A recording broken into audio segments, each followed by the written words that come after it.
अजित पवार यांच्या विमान अपघाताबाबत अनेक प्रश्न उपस्थित करत आमदार रोहित पवार यांनी या अपघातावर संशय व्यक्त केला आणि याबाबत त्यांनी पुराव्यांचा आतापर्यंत 2 वेळा पत्रकार परिषद घेत प्रेझेंटेशन करत मुद्दे समोर आणलेले आहेत। मात्र या अपघाताचा मुद्दा उचलून धरल्यामुळे जीवाला धोका असल्याची भीती कुटुंबाने व्यक्त केल्याचं रोहित पवार यांनी म्हटलंय। बघूया। आम्हाला तुझी काळजी वाटते हे माझ्या पत्नीला सुद्धा मला बोलून दाखवलंय, माझ्या मुलांनी मला बोलून दाखवलंय, माझ्या आईवडिलांनी आणि माझ्या सासऱ्यांनी आणि सगळ्या जवळच्या लोकांनी ते बोलून दाखवलेलं आहे। सरकारला असं वाटलं की नाही, सिक्युरिटी ही दिली गेली बाहेर, आता तो कार्यकर्त्यांच्या इच्छेचा आणि सरकारचा त्याच्यामध्ये त्या ठिकाणी विषय आहे। या लोकांना असं वाटतं की हे माहिती जाऊ नये, लोकांपर्यंत ह्या संदर्भातली चर्चा होऊ नये, अशी जी काही एलिमेंट्स आहेत त्यांच्यापासून माननीय रोहितदादांना धोका आहे असं आम्हाला काही इनपुट येत आहेत। अजित पवार यांच्या विमान अपघाताबाबत दुसरी पत्रकार परिषद घेत रोहित पवार यांनी अनेक गंभीर शंका उपस्थित केल्या। रोहित पवार यांनी पुन्हा एकदा प्रेझेंटेशनच्या माध्यमातून सवाल उपस्थित केलेत। अजित पवारांचा घातपात झाल्याची शंका रोहित पवारांना आहे। दरम्यान याच मुद्द्यावर प्रेझेंटेशन करत रोहित पवार यांनी राजकीय वर्तुळात खळबळ उडवून दिली आहे। मात्र अपघाताचा मुद्दा उचलल्यामुळे आपल्या जीवाला धोका असल्याची भीती आपल्या कुटुंबाला असल्याचं रोहित पवार म्हणाले। पत्नीसह संपूर्ण कुटुंबाने ही भीती बोलून दाखवल्याचंही रोहित पवारांनी सांगितलं। दादांवरील प्रेमापोटी धोका पत्करून लढतोय, लढलो नाही तर पवार कसला असं म्हणत आपण लढत राहणार असल्याचं रोहित पवारांनी स्पष्ट केलंय। भीती मला वाटत नाही, पण माझ्या परिवाराला 100% त्या ठिकाणी भीती वाटते।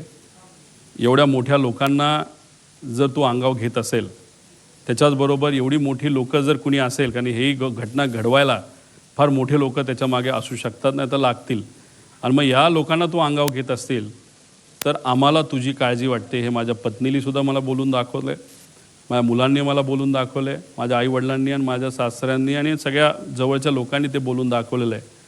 पण आपण नाही लढणार तर कोण लढणार? मला सुरक्षा कोण देणार? मला जास्तीत जास्त सुरक्षा माझे कार्यकर्ते देतील। माझी पर्सनल जी कुठली सिक्युरिटी असेल ती सुरक्षा त्या ठिकाणी देऊ शकते। आता त्याच्या व्यतिरिक्त जर सरकारला असं वाटलं की नाही, सिक्युरिटी ही दिली गेली बाहेर, आता तो कार्यकर्त्यांच्या इच्छेचा आणि सरकारचा त्याच्यामध्ये त्या ठिकाणी विषय आहे। पण नक्कीच मी फार मोठी रिस्क या पत्रकार परिषदेच्या माध्यमातून गेल्या आणि आता घेतोय याची जाणीव मला सुद्धा आहे, माझ्या परिवाराला सुद्धा आहे। पण शेवटी कोणातरी या विषयासाठी लढावं लागेल। तर रोहित पवारांना राज्य सरकारने तातडीने Z+ सुरक्षा द्यावी अशी मागणी राष्ट्रवादी शरदचंद्र पवार पक्षाचे प्रदेश सरचिटणीस सुनील माने यांनी केली आहे। अजितदादांच्या विमान अपघातामुळे अडचणीत आलेल्यांकडून रोहित पवारांच्या जीवाला धोका असल्याचा दावाही मानेंनी केला।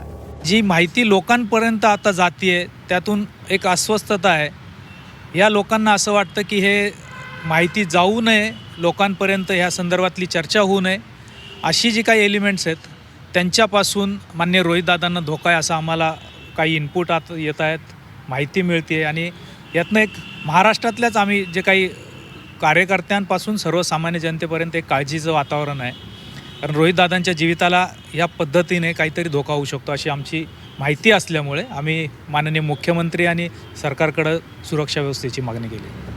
अजित पवार यांच्या विमान अपघातासंदर्भात रोहित पवार यांनी आतापर्यंत 2 वेळा प्रेझेंटेशन घेऊन अनेक सवाल उपस्थित केलेत आणि हा अपघात नसून घातपात असल्याची शंका त्यांनी उपस्थित केली आहे आणि त्यामुळेच त्यांच्या जीवाला धोका असल्याची भीती त्यांच्या कुटुंबियांना आहे। आणि या सगळ्यामध्ये आता राज्य सरकार रोहित पवारांना सुरक्षा देण्यासंदर्भात काही विचार करणार का हे पाहणं सुद्धा महत्त्वाचं ठरणार आहे। ब्युरो रिपोर्ट, झी 24 तास।